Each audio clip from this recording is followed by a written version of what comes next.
literally we thought that we can win against every team except G2. Right now they are too strong. We can win. Everyone can win against them, but it's gonna be like really tough, you know. G2's like right now it's up there, but yeah, who knows in like 2 months.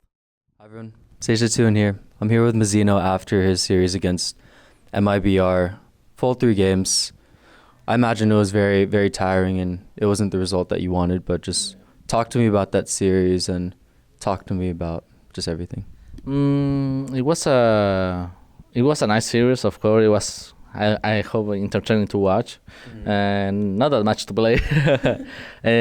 First of all, I didn't really play like at my standard of like gameplay itself, and sometimes as a team we were lost, but we kept fighting, and you know we play a lot better than most people would think, you know. Yeah. So I think we just need to keep working, grinding, and prepare for the next stage. You know, I want to take just the outcome aspect out of everything and just talk about the process more with the goals that the team KRÜ had going into kickoff.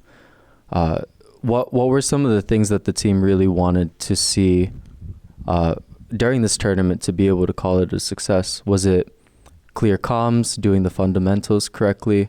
What were the goals that the team had outside of, you know, just qualifying for Bangkok?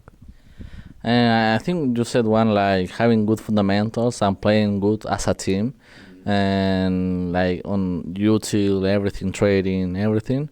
And the most important point, I think, is like showing ourselves that we can win against anyone, you know. Yeah. And that's what we did, and it was good. You know, I actually did want to ask as well, because like you said, there wasn't as many expectations for KRÜ, and then ultimately you made it to the top 4, which is a really great placement.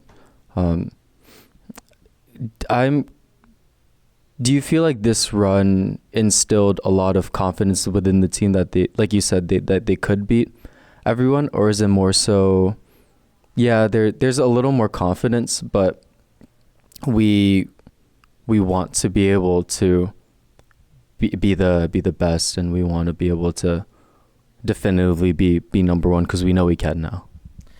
I think like kind of both. Of course, we start like losing first against Loud, but with every match we gain like confidence, and at this point we think that we can be the best. Yeah. You know, we can win against everyone, and literally we thought that we can win against every team except G2. Right now they are too strong. We can win. Everyone can win against them, but it's gonna be like really tough, you know. G2's like right now it's up there, but yeah, who knows in like 2 months. No, I like how you're like, yeah, we honestly have the confidence in ourselves. I know people are underrating us, but we could beat any team apart from G2. Yeah, right now, we can beat them, yeah, but it's gonna be hella hard, more harder than any team, you know. Yeah. We could get second. No, we were thinking like, yeah, we win against everyone, but against G2, let God decide, you know. Yeah. So I'm actually genuinely curious then, out of well, we obviously have G2 number 1, and I imagine there's a gap, right? How do you feel the strength is of the rest of the VCT teams right now then? Do you feel like it's just a lot lower, and there's some tiers of the top 6 teams and lower? Like, yeah, how is it? I think there is something like that, like, of course, the top 4, and maybe 2 more teams, like, in the same group, and then the other ones, you know? I don't know, like, maybe 100 teams left, and the other ones, like, below. And yeah, something like that. But I think that this league, anyone can win against anyone, you know? Yeah. I'm curious because there's been a lot of talk about just the different regions, and there's been talks about people saying that G2 even before going to international that they could be the best team in the world. I don't know if you've had enough time to watch like the EMEA and just Pacific as well, but how would you rank like the regional strengths? Is it just all equal? And like America, Pacific, and everything? Yeah. Or I think like America is the most competitive one, and then I would think EMEA and Pacific are like the same. And I think that China, they have really good teams. Don't get me wrong on that, but they're like three good teams, like really good teams. You know, the other ones are still like in develop. You know, it's because they're a new region. You know. Yeah. I want to take some time now to also just celebrate you coming back to KRÜ. You know, this is kind of where everything started, pre-franchising the whole Gambit run. What's it like to just be back into like this whole system, and you know, during the off season, and just finding out you'd be able to be back here? It was, I don't know, it was like a thing that I got in my heart in the 2 years that I wasn't on KRÜ. And I was like, yeah, this is fine, but I don't know, didn't feel like 100% my home, you know. And KRÜ feels like that, like my home, the fans, the people in KRÜ. So it was a tough decision. I was between Lev and KRÜ, and at the end I went with KRÜ, and I don't regret it. You know, I'm happy right now, not because we lost, but in the big picture, I'm happy, and yeah. What makes KRÜ feel like home? Because you were with Lev for 2 years, and you had some really great third at champs, right? But what makes KRÜ just make you feel as if you're at your most comfortable state? Is it just the management that helps you feel included? Is it your opinion feels respected? Like, why is that? I think that, of course, the first point is the language. And here I'm talking Spanish, so it's my native tongue. So I'm much more fluent and everything on that. The rest is like the fans are really wholesome. On both sides are really wholesome, but on KRÜ I feel it a little more. And yeah, the management, of course, there are organizations that are really similar at some points, but yeah, it was mostly because of the language, I would say so. I just have a few more questions, but one of the things that I did want to ask you about is, it's been something I've been thinking about in 2023 and throughout the whole time, but for someone that is playing regularly scheduled games in Los Angeles and, you know, not being from the States, right? Yeah.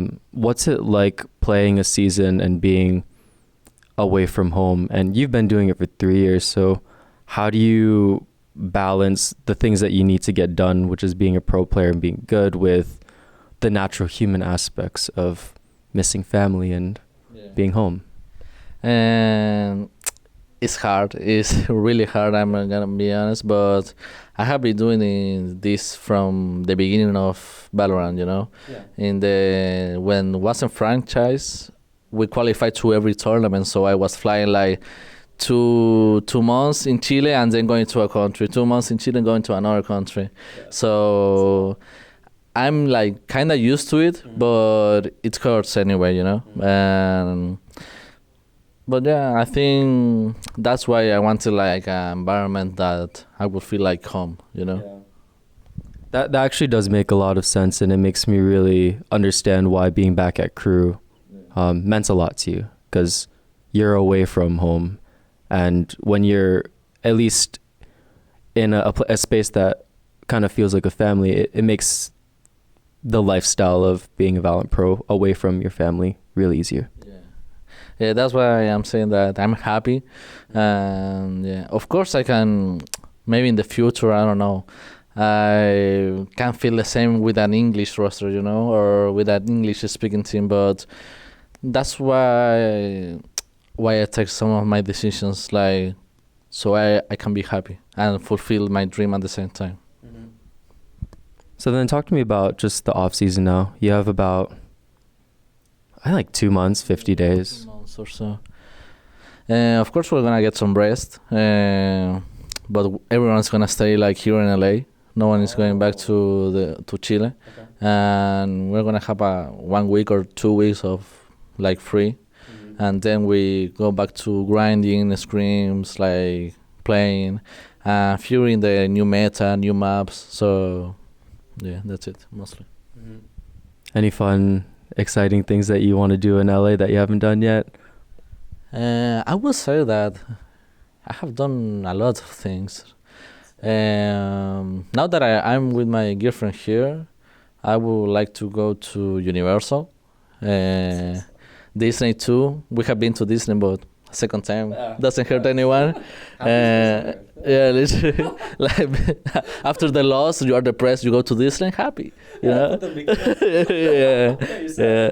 And then I don't know, like going to a pier, like going to restaurants because the food here is amazing, and going out places. I don't know, and yeah, just enjoying life. Awesome. Thank you so much for your time. Really appreciate it.